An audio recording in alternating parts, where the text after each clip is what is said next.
the But comics you're working medium in that. is so awful. Here you are upset about TV and the internet, and you won't even get on the internet. But you're I'm already working. sucked into comics. You're already sucked. They got me early. They got me very early in life. Maybe if I hadn't read comics as a child and hadn't become so engrossed with them, I would probably judge them pretty harshly as a whole, because for the most part it is garbage. Well, I can be harsh in my judgments, I think, of the world and other people. With myself, certainly I would be like cutting myself more slack, but still a lot of doubt. I know that the best parts of life are the ups, and the downs are important too, but I guess I tried to calculate a life that has very few ups and downs if possible. I do feel a certain desire, I guess, to shut things out and have a very even-tempered life without too much passion one way or the other. I don't know if it's good, but it's safe.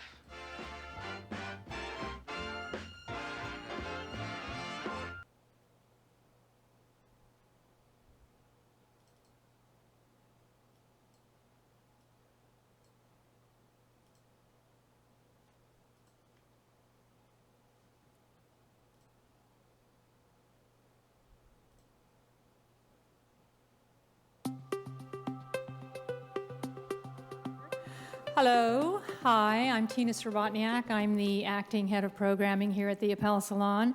Thanks for coming out, and it's a great pleasure to have you here in the Appel Salon for this interview with Daniel Clowes in conversation with Seth. I'm going to introduce our interviewer, cartoonist Seth. He, of course, is best known for his series Palookaville and his graphic novel, It's a Good Life If You Don't Weaken. His work has appeared in the New York Times Magazine, Best American Comics, McSweeney's Quarterly, the cover of The New Yorker. He has partnered with Lemony Snicket for the series All the Wrong Questions and has illustrated and designed a deluxe edition of Stephen Leacock's Sunshine Sketches of a Little Town. He was also the subject of a solo exhibition at the Art Gallery of Ontario, which was wonderful, and his work is now part of the gallery's permanent collection. And of course, he is a dapper, dapper dresser. I don't think I need to tell you that. Please welcome Seth.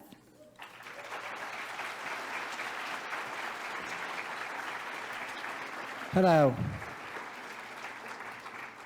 Thank you all for coming, and this is literally that moment where you feel like you should say that no need for an introduction.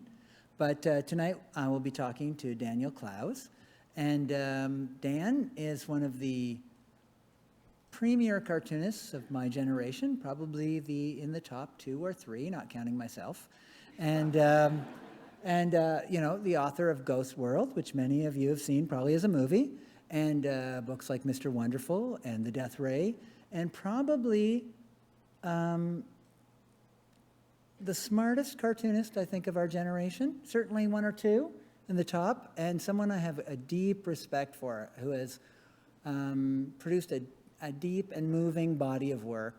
So please give her a warm round of applause to Daniel Clowes. Yeah. I've got an advanced copy of Dan's book, Patience, which I've read twice already. And I think when I first read it, when I finished it, my very first question at the end was, is the book optioned for a film yet? No. No? I felt, because No. I immediately thought, like, my God. Really? You thought they're I was gonna be fishing? No, I just thought, like, immediately, like anybody who's making a movie right now, at the end of that book, I'd be like, where's his phone number? Really? That was such, it's a powerful, moving book, but it was such a page turner and such a profound book that I thought, like, I couldn't make up my mind if it would be the greatest art film or the greatest action film ever made. It was a very interesting book. Let's say action film, because nobody wants to make an art film. It's true. Those days are over. That's right.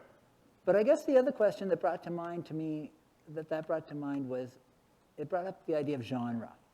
Almost all of your books, in some way, play with genre. I mean, not all of them, but most of them you started somewhere, whether it's a mystery or a romance or even a superhero story. In this case, it's kind of a sci-fi story.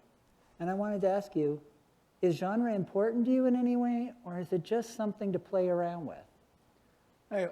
I find it a good starting point. You know, I always think it's, I like the imagery of all this stuff. I mean, I don't call this book science fiction because there's no science whatsoever. Yeah. No, I kind of noticed that. Yeah, my son actually, who's 11, understands like all the physics of time travel and all Yeah. that stuff from reading. He's really interested in that stuff, and he was Yeah. asking me about how the time travel occurs in this, and when I told him, he was like, that would never happen.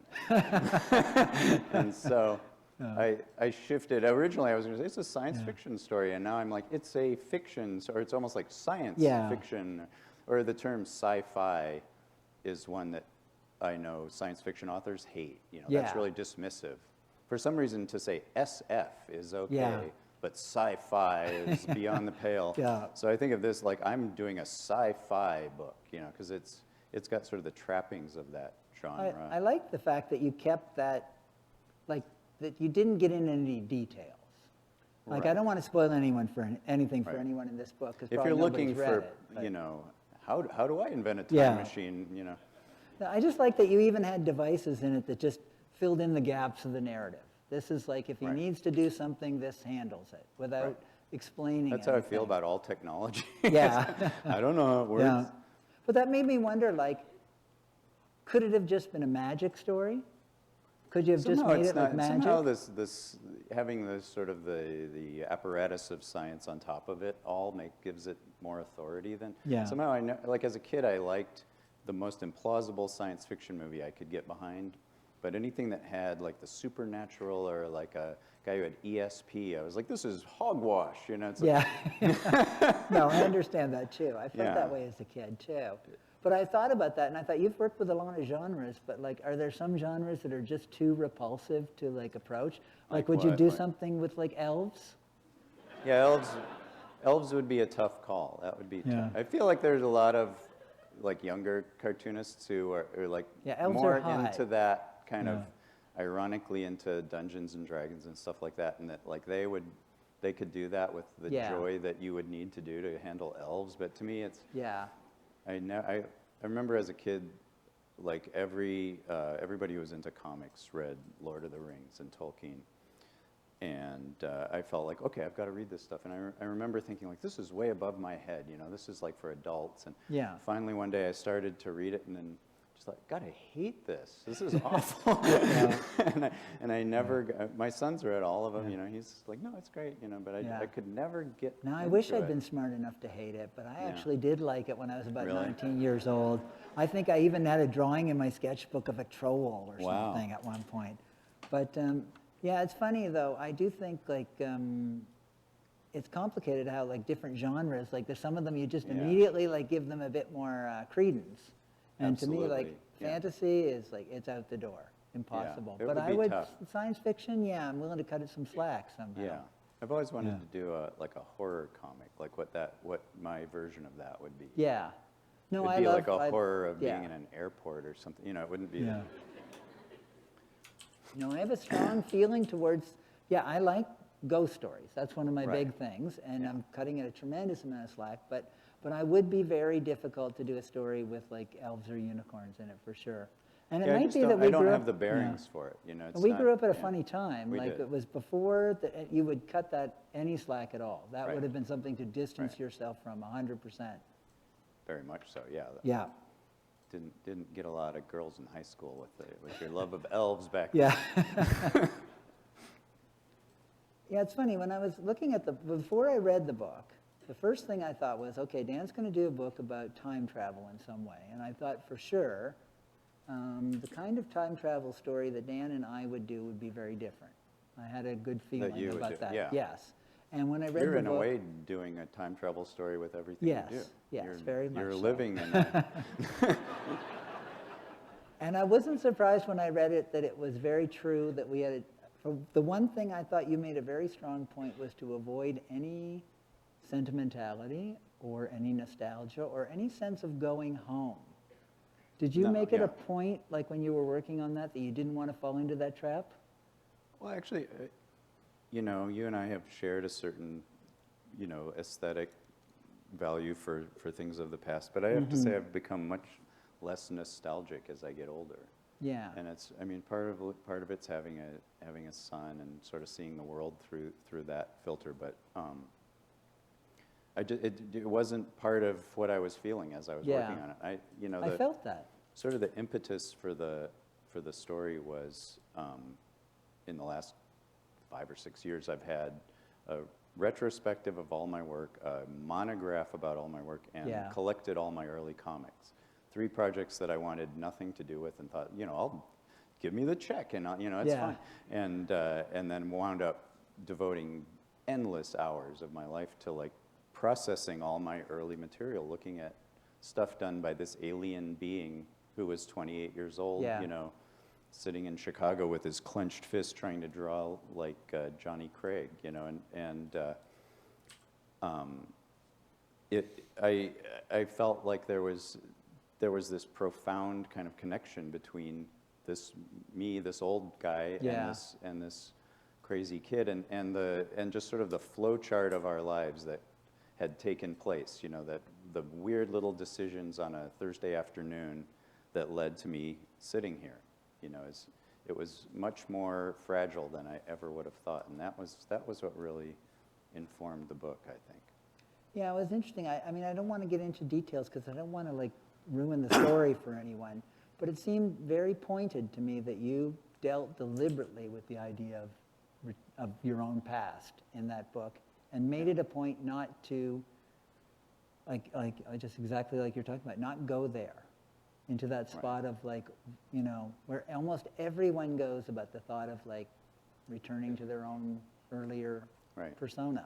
I felt like I had explored that earlier persona so thoroughly that I had no interest in ever. I knew that would be a traumatic event to go back to that. Yeah, I guess that's kind of a book on its own. Yeah, it would be. Yeah. One that you're busy writing, I bet. I know, yeah. But I guess that brings up, we were talking a little earlier today, and I'm going to shift gears a bit here. And you're not supposed to admit that. You're supposed to, we haven't seen each other in years. Spent all day killing this interview by talking to each other. I actually tried not to talk to you today about any of this stuff. It's true, but it happens. Yeah, I never even brought up the book, making you think I probably didn't care for it. That's right. Yeah. Why didn't he say anything about the book? But I wanted to talk to you about Alvin Buenaventura. Yes, he's... someone who is important to you and the book, and someone who's recently passed away. He passed away 2 weeks ago, and he was... he did all the unpleasant work on this book. I mean, he was a person who came into my life as somebody who really values artists, and he always just wanted to make himself useful to artists. And I kept saying, I'm totally self-sufficient. I've never worked with anybody, never had anybody assist me or anything. And he just was like, I've got to help you in some way. And he became so relentless, I finally said, okay. And I would always tell him, like, to me, the worst part of doing these books is you finish all the artwork and then you have to scan everything. Yeah. And it's, you have to do it all in pieces and all this stuff. And he's like, I'm gonna scan it for you. And I said, no, that's torture. I cannot make any other human do that. And he said, no, I'm gonna do it. And I wound up, to make myself feel better, I bought him the world's largest scanner as a present and said, if you scan my book, this is yours. It was this crazy German scanner that's so big that you actually have to operate it with foot pedals. And it came somehow with faulty software, and he had to send the crate back to Germany and then get it. It was so complicated, which everything to do with Alvin was. But he put all the production files together and just did all this stuff to make my life not hellish, and was my constant support when I was, he read the book before anybody by many months and was really encouraging, and he was just he was a really wonderful guy and a really good friend, and I'm still in deep shock and mourning, but I wanted to acknowledge him because he was a big part of this book, and this was kind of the last thing with his name on it. No, it's true. I mean, when I heard Alvin was gone, I saw your tribute to him online, and I was very touched with it because Alvin was a kind of an awkward character in a lot of ways, and I was the most singular human being. Yeah, I could tell incredible stories about Alvin. Actually, we heard his mother told us a funny story. Alvin has always been able to somehow make money from comics in these really improbable ways, and then it's gone immediately. He would blow it. But she was saying, like, when Alvin was in middle school, like 10 or 11 years old, and they were poor, lower middle class, I would say, in California. She was going through his sock drawer, and she said she found a roll of cash of $2,000 in a 10-year-old boy's drawer. Like, I probably didn't see $50 till I was in, college. Yeah, The same thought here. of that. Yeah. And she said, Alvin, how did you get that? This little kid with a bowl haircut, how did you get this? And he just went, selling comics. Like he had somehow scammed his school friends. He was like, hey, give me that comic. And he had somehow parlayed, Alpha Flight comics into $2,000. And I'm sure it was gone by the time he was 12, Yeah. So anyway, that summed up Alvin kind of perfectly for me. Well, it's nice to, it's good to talk about somebody like that, because I do believe that comics is filled with these sort of people who are essential movers. But in many ways, it's not like the bigger media like that people are used to. Comics really has always depended on these people who had that deep passion to do something pure with passion. it. He had nothing to He gain made no from money. it. Yeah, it's No. I mean, I think that's we grew up in that era where nobody kept you out of comics if you could do what you wanted. There were no real gatekeepers, None but there at all. were people who made things possible. Yeah. Like people, the different, like Chris Oliveros or the people at Fantagraphics Right. or Alvin. It's like those people were the people who did the work, but they got none of the credit that we got. Because we were able to go out and do our own work. Right. But these people were willing to step in and be supportive. I still can't fathom why anybody would want to do any of those things. Like, why Nor would do you want I. to publish comics? Yeah. It seems like such a crazy idea. Yeah. I don't even know why we wanted to make comics, but at least we had the ego gratification of being the artists. Right. Yeah. I always felt like in my case it was, I had just such terror of like having to deal with other people that I had just forced thank this God. to work Yeah. somehow, No, thank God there were people who, for some strange reason, wanted to publish the comics. I don't know. I mean, otherwise I would have just been drawing them and putting them in the closet. Yeah. But that is the great. It still feels like that sometimes. Yeah. No, that was the great power of that world of the comics of the 80s, that there were people who were willing to go to all that effort to figure out publishing and distribution and to sell it to 12 people. Right.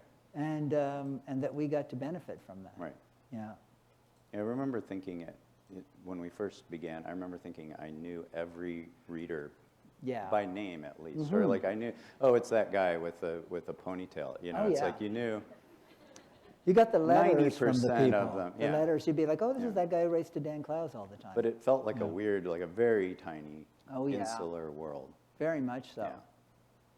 And that little tiny world was what kind of supported you through to this bigger world. Those people who, those oddballs who wrote you, was super important. Right. Yeah. Now here's a question I've got written down here. It Question says, 2. when I finished this book, I had to say, this book was pretty goddamn life-affirming. And I was like, what has happened to the Dan Clowes I thought you were going to say. I knew and loved? It's like your early work has like a kind of a mean edge to it.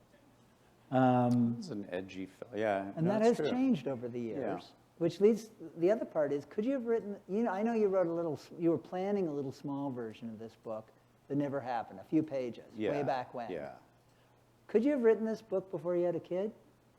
I could have before I had a kid, but not before I hit my age, I think. I mean, it's a lifetime of kind of processing, how things are. Okay. I mean, I feel like, I've never gravitated toward any religion. I'm really sort of opposed to the idea of religion. And in this book, I was trying to imagine my own religion in a way. Or, imagine something that's behind the fabric of reality. Because I do have that sense that somewhere behind everything is some unseen world that's much more mysterious and that we're seeing sort of like this movie version. And there's actually this kind of movie set world behind that, and I know that's probably just a paranoid delusion of some kind, but that feels much more No, I relate 100% plausible to that. than I was just talking about that in the green room with Chester. Oh, but the funny thing about that is... Who's the wrong guy to be talking?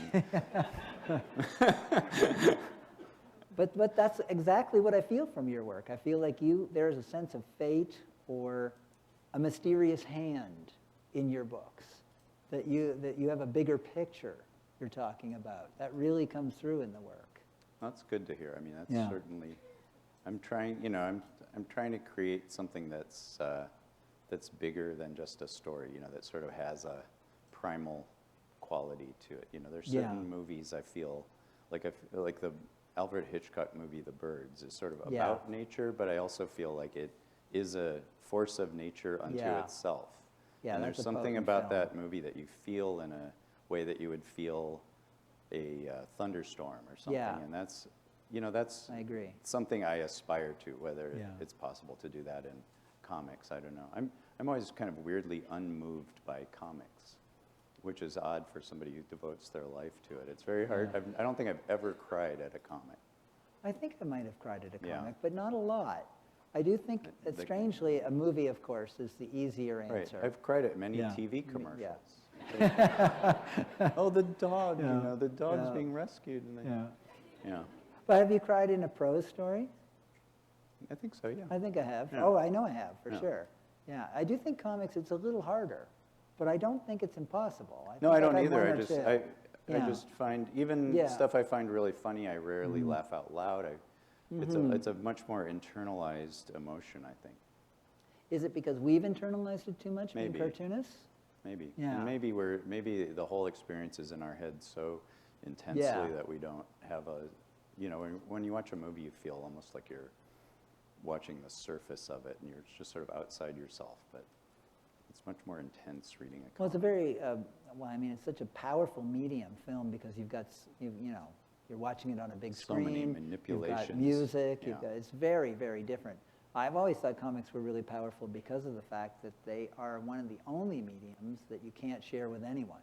Yeah. I mean, you can read a story to someone. Try reading a comic to someone. That is always awkward. Yeah, it's There a must bit be of a nightmare. couples who read them, you know, at the same Well, I've done it. I've Really? done it. Yeah, Wow. we're like, and then he Look at says, and this. then she says. It's a Yeah. bit awkward, though, Yeah. to say the least. Yeah. You know, it feels more than anything like a one-on-one connection. You know, it only happens in the brain somehow. right? Because with prose, Yeah. you're directing it so much. You know. Yeah. And I was talking to somebody about how in comics, you know, in prose, if you were to set a scene, you would describe the sort of general elements that would set that scene, but you